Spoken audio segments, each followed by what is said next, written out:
건희가 차명을 굉장히 좋아한다는 거는 이미 알려져 있는 사실이에요. 왜냐면 이제 본인이 공직자의 부인도 해야 되는 상황도 있었겠지만, 일단 지 명의로 뭔가 재산을 갖고 또는 지가 만들어낸 재산이 이게 꾸리꾸리한 그 범죄를 통한 수익인 걸 알기 때문에 의외로 차명 거래를 많이 했을 것 같다는 생각이 드는데, 과거 이제 우리가 그 김범수 아나운서가 끝사랑. 그건 가수지. 그건 가수 김범수. 아무튼 김건희의 영원한 사랑 김범수 씨가 끝사랑. 아마 그러니까. 특검에 가서 다 털어놓을 거다라고 어저께 예언을 했는데 바로 건희가 제 통장 가지고 주식 거래했어요. 저는 몰라요. 네, 저는 그냥 저는 안 했어요. 얘야말로 주식을 맡기고 통장을 맡기고 3천만 원 정도 수익을 통장으로 챙긴 것 같은 그 진술이 나왔습니다. 네. 자, 김건희 특검이 지난 3일에 김범수 전 SBS 아나운서를 참고인 신분으로 소환해 조사를 했죠. 코바나 컨텐츠 사내 이사로 재직할 당시 그 계좌가 이 도이치모터스 주가 조작에 활용된 게 확인이 됐기 때문인데요. 2011년 8월에 김건희와 미래에셋 직원이 통화를 합니다. 그리고 그 과정에서 거기 계좌로 3억을 넣었다. 차명으로 하는 것이니 알고 있으라. 그리고 도이치 3천만 원, 우리 기술 2천만 원어치를 사라. 이런 주문을 했다고 합니다. 참. 문고마죠. 그래서 이 2011년 8월부터 11월 석 달 동안에 1억 4천만 원어치를 매수를 해가지고 3,200만 원의 차익을 거뒀다고 합니다. 고수죠. 석 달 만에 1억 갖고 3천 이상을 벌어들였으니까 진짜 고수였던 것 같습니다. 근데 저는 이게 근데 이 과정에서 계좌가 보통 이렇게 활용당하면은 중간에 수수료나 활용당하는 걸로 뭐 이렇게 안 받나? 돈 안 받아요? 그러니까 이거는 그 수수료를 안 당하려고 범수 이름을 빌려가지고 이게 딴 데다가 김건희 통장으로 해놓은 거나 그 원래 조작 그룹한테 해주는 거는 그게 이제 다 수수료 여부가 생기기 때문에 범수 거는 범수 개인이기 때문에 그거는 수수료를 안 줘도 되는 돈인 것 같아요. 아니 도의적으로 오빠 통장님 제발 나 주가 조작할게. 나 오빠 영상 한 점 줄게. 이거 아니야? 한 300 정도 줬겠네 그럼 범수는. 아니 근데 한국거래소 심리분석서는 김범수는 심리 대상 기간 중 1억 4,800만 원을 매수해서 3,200만 원의 매매 차익을 발생시켰다. 이게 다 건희가 벌어간 돈이죠. 그러니까. 저 중에 오빠한테 얼마나 줬을지는 알 수가 없지만 어찌됐거나 이런 방식으로 이게 지금 자기 돈이라고 알려져 있는 그거는 그 운영해주는 애들이 40%를 악착같이 다 떼가잖아. 그러니까 이런 방식으로 남의 명의를 빌려가지고 하면서 똑같은 패턴으로 했을 거야. 그러니까 그 조작하는 애들이 지금 사야 된다, 지금 팔아야 된다 하는 정보를 알고 있으니까 거기에 맞춰갖고 같이 연동 매매를 했을 가능성이 높다는 거지. 이거는 본인이 따로 100% 먹는 거니까. 그러니까 따로 돌린 거니까 그 주가 조작 세력들한테는 얘기를 안 했겠네. 그렇지. 수수료 안 떼고 하려고 하는 과정 중에 이렇게 차명 거래가 일어날 수밖에 없다는 거예요. 당시에 김범수가 코바나 컨텐츠 사내 이사 재직하고 있었거든요. 그러면 이제 내가 김범수 거기로 돈을 넣고 거기로 사서 그쪽으로 다시 돈이 모이면 그냥 김범수 돈이 내 돈이니까. 그렇지. 그렇게 되는 거지. 그래서 이제 범수 오빠는 아마 이 이득금 중에 이제 얼마를 받아갔는지 뭐 월급도 주고 하긴 했겠지만 월급 뭐 이사였으니까 월급을 주긴 했겠습니다만 돈만 주나요? 대표이사가 연봉이 2천인데 범수 오빠는 많이 받아봐야 한 1,400, 500 최저임금 좀 넘는 수준으로 받지 않았을까라는 생각이 들고. 그럼 왜 거기 가서 딱가리 노릇을 하는 거야? 다르게 생기는 게 있나 보지. 뭐? 주경 야독했을 가능성이 있지 않나라는 생각이 들어요. 낮에도 일하고 밤에도 일하고. 끝사랑 노래 나왔어야 되는데. 그래서 이제 요것뿐이겠냐는 거야 차명 거래가. 아니겠지. 그래서 코바나 컨텐츠 다른 애들도 있을 다른 거고. 애들도 있을 거고, 주변 아는 사람들 다 하지 않았을까? 주변에 이제 같이 하는 언니부터 시작해갖고 뭐 많이 있을 거기 때문에 아마 앞으로 차명 거래 의혹은 점점 더 높아질 근데 거라는 거예요. 더 짜증나는 건 뭐냐면 이게 작년에 검찰이 이 육성을 확보를 못했다는 거예요. 미쳤나 뭘 진짜? 못해, 증권사에 가면 다 고객들하고 전화 통화한 거는 녹음해갖고 증거로 다 녹취를 그래서 남겨놓는데. 이걸 확보를 못해서 어쩔 수 없이 무혐의를 처분했네. 이씨. 아니, 가서 그냥 달라고만 하면 주는 거를 아예 그쪽 가서 물어보지도 않았잖아. 그 특검을 어떻게 이거 가졌어? 아직까지도 남아있었어. 지금 15년이야, 14년 전이야. 골 때는 새끼 근데 진짜. 지금도 남아있는 이 기록을 지난 10년 동안 검찰은 아예 찾아볼 능력이 없었다라는 부분인 거죠. 이거 한 새끼들도 다 조사해야 돼. 자, 김범수가요, 당시에 2011년에 라디오스타에 나와가지고, 제가 새로운 회사에 들어갔다. 라고 하면서 코바나 컨텐츠 명함을 돌렸다고 합니다. 문화상품을 투자하고 개발하는 회사다. 라고 하면서 회사 이야기를 좀 해야 된다. 이러면서, 예.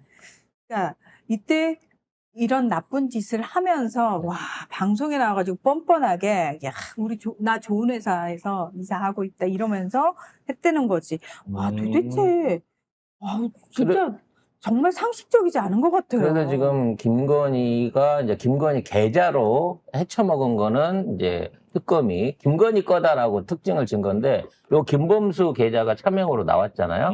그럼 김범수 계좌의 패턴대로 매매에 참가한 사람들이 많을 거예요. 계좌들이.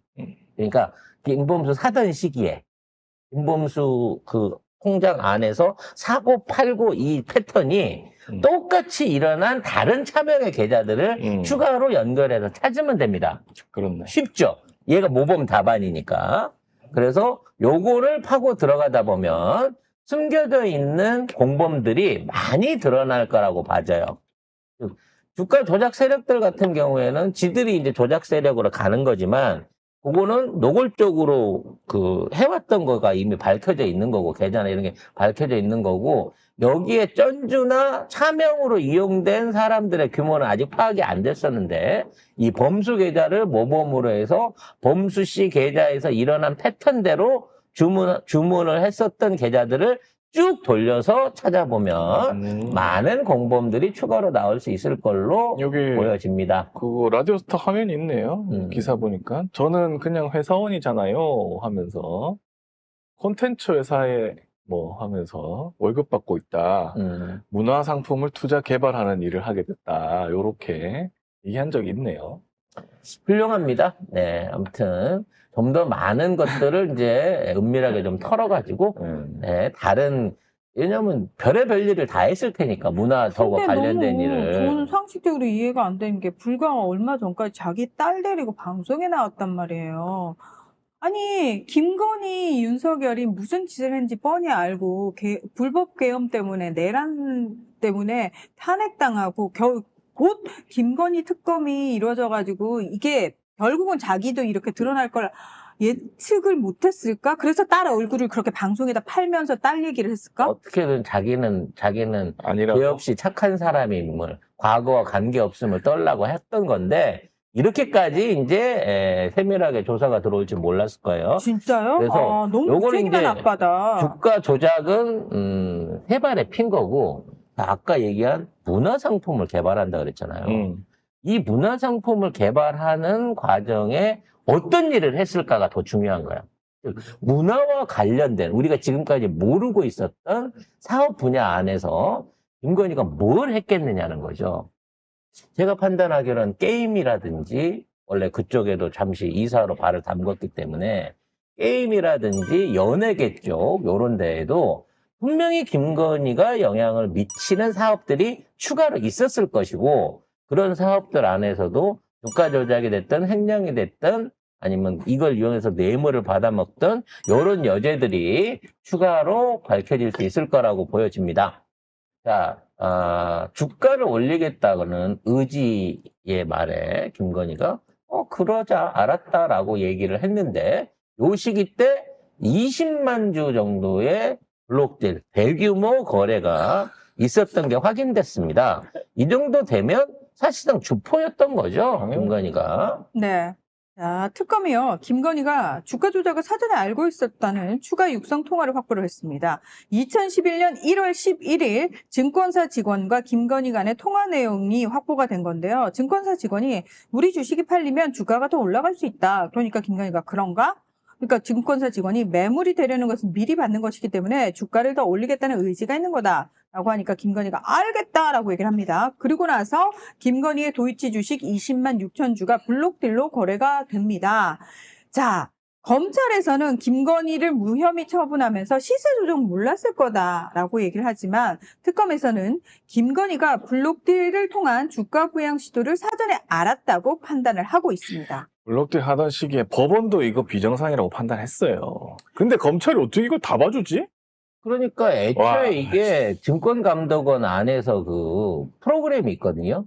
이상매매 거래에 대한 신호 프로그램이 있는데 여기에 거의 모든 거래 이상 거래들은 신호가 다 가고요. 계좌주나 증권사로 경고가 들어가는 시스템이 이미 2000년대 초반부터 갖춰져 있습니다, 대한민국. 그러니까 야, 증권사에 거래하는 이 거래 이상한데 이 계좌주나 이 사람들 확인해봐. 그러면 그걸 메시지를 받은 애들은 계좌주한테 지금 이런 거래가 금감원 내지는 증권감독원에 파악이 되어 주목을 받고 있습니다. 여기에 대한 해명이나 이런 거가 필요하면은 연락하십시오라는 걸 받게 돼 있단 말이야.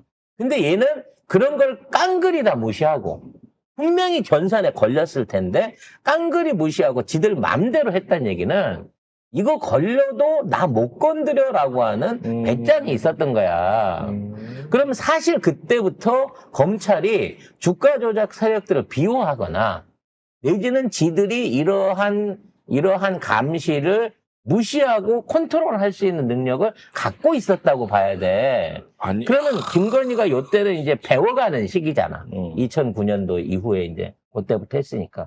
그럼 그 전에 이렇게 막강한 금감원이나 증권감독원의 영향력을 미칠 수 있는 세력들, 그리고 이거를 주도하던 세력, 그러니까 김건희의 스승이자 선배는 누구겠냐는 거지.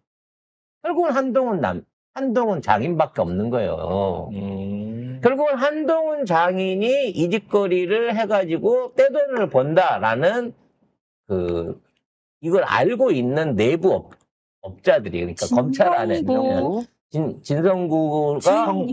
진영구가 이런 짓거리를 하고 있다라고 하는 거를 알고 있었을 거고, 요때면 이미 김건희도 한동훈하고 이거를 이제 안면을 텄을 상황이란 말이야. 그렇기 때문에 이 주가 조작의 시작, 그리고 그와 연관돼 있는 일종의 갑자기 어느 날 도이치모터스 회장이 불러갖고 건희야 너 1억 통장 하나 줄 테니까 주식해봐라 라고 하는 게 아니고, 도이치모터라는 회사를 설립하면서 이걸로 주가 조작을 때리겠다라고 하는 이 어설픈 조작을 시작했던 이 당시의 배후에 한동훈과 진영구가 있지 않을까라는 의심도 가능하다는 거예요. 그리고 걔네들을 믿었기 때문에 이런 무대뽀에, 그거죠. 옛날 그거 뭐였죠? 잡을 테면 잡아봐 하는 그 영화 있었잖아요. 캐치 미 이프 유 캔. 캐치 미 이프 유 캔이 이런 얘기 오래된 있었는데 아예 그 마인드로 갖고 이렇게 허술한 주가 조작을 했다는 거야. 이거를 10년 동안 조사한 검찰이, 경제부의 이런 쪽에 특화되어 있는 검찰, 세무사, 증감원 어디서도 김건희에 대해서만큼은 이 제대로 된 조사를 하질 않았다는 거예요. 그러니까 우리 경제는, 우리 주식시장은 이미 김건희가 이런 거 날뛰기 시작했을 때부터 개미들한테는 지옥이었다는 거야. 그리고 이런 사례가, 김건희는 이때가 초범인 거고, 이런 사례가 증권가에는 어마어마하게 많았을 거고, 그로 인한 모든 피해를 사실상 성실한 개미들, 투자에 희망을 갖고 있었던 개미들을 쪽쪽 빨아대기 시작한 게 최소한 이 시기에도 만연했다고 치면 한 대한민국은 25년째 주가 조작 국가로서 그동안 존재를 해왔다는 거예요. 뭐 이거 잘 모르시는 분들은 뉴스타파에 한동훈 장인 진영구 과거 주가 조작 사건 연루 정황 요 기사가 있으니까 요거 참고하시면 됩니다. 그리고 여기에 등장하는 진영구의 고객들부터 시작해갖고 그 밑에 있는 주포들과 선수들이 다 김건희하고 연결되고 블랙폴하고 연결이 됩니다. 이거는 내가 보기에는 진영구 한동훈하고 김건희가 동업 내지는 사제 관계를 맺었다라고 볼 수밖에 없는 정황이 아닌가라는 생각을 해봐요.